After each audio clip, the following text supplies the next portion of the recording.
চট্টগ্রাম মহানগরে ভবন নির্মাণে মানা হচ্ছে না ইমারত নির্মাণ আইন। এতে নগরীতে বাড়ছে ঝুঁকিপূর্ণ ভবনের সংখ্যা।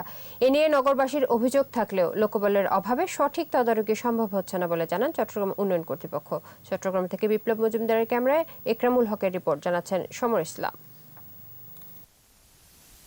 ভূমি মালিকের সঙ্গে চুক্তির পর বিভিন্ন ডেভেলপার কোম্পানি অনুমোদনের বাইরে ভবন নির্মাণ করছে চট্টগ্রাম মহানগরে। ডেভেলপার কোম্পানি বিধি ভঙ্গ করে ভবন নির্মাণ করায় আগ্রাবাদের একজন ভূমি মালিক চট্টগ্রাম উন্নয়ন কর্তৃপক্ষ সিডিএর কাছে লিখিত অভিযোগ করেন। পাল্টা অভিযোগ করে ডেভেলপার কোম্পানি। ফলাফল উভয় পক্ষকে কিছুদিন কারাবাস করতে হয়। এইভাবে করে যদি সে পার পেয়ে যায়, আইনগত শক্ত পদক্ষেপ সরকারি ভূমিকা যদি না নেয়, তাহলে এটা মানুষ নিরুৎসাহিত হবে, তখন মানুষ অন্যায়ের পর অন্যায় করতে থাকবে। এটি চট্টগ্রাম মহানগরের অনেক ঘটনার উদাহরণ মাত্র।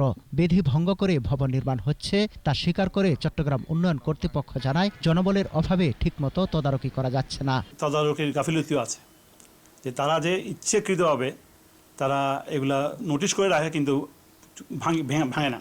কিছু ক্ষেত্রে হয়তো ভাঙছে কয়েকটা বিল্ডিং, বাট ম্যাক্সিমাম ক্ষেত্রে কিন্তু এগুলো ভাঙা হয় না। আইনের প্রয়োগ যদি আমরা কঠোরভাবে না করি, তাহলে মানুষ তো আইন মানবে না।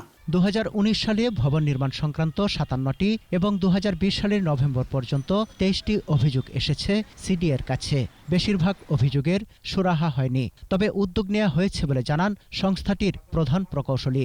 আমাদের কঠোর হতে হবে, সিডিএকে কঠোর করতে হবে। যারা এটার সাথে জড়িত আছে, চিফ টাউন প্ল্যানার আছে, আমাদের ডিসিটিপি আছে, তারা প্রতি মাসে এটা নিয়ে কিন্তু একটা সমন্বয় মিটিং করে এইসব বিল্ডিংগুলো না ভাঙলে ভবিষ্যতে মানুষ সিডিএ আইন মানবে না। সিটি কর্পোরেশনের জায়গা এবং খাল দখল করে ভবন নির্মাণের অভিযোগও রয়েছে।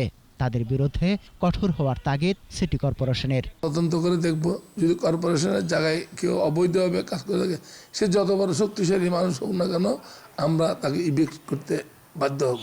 ভবন নির্মাণ তদারকির জন্য সিডিএর 25 জন পরিদর্শক রয়েছেন। সমর ইসলাম, 21 টেলিভিশন।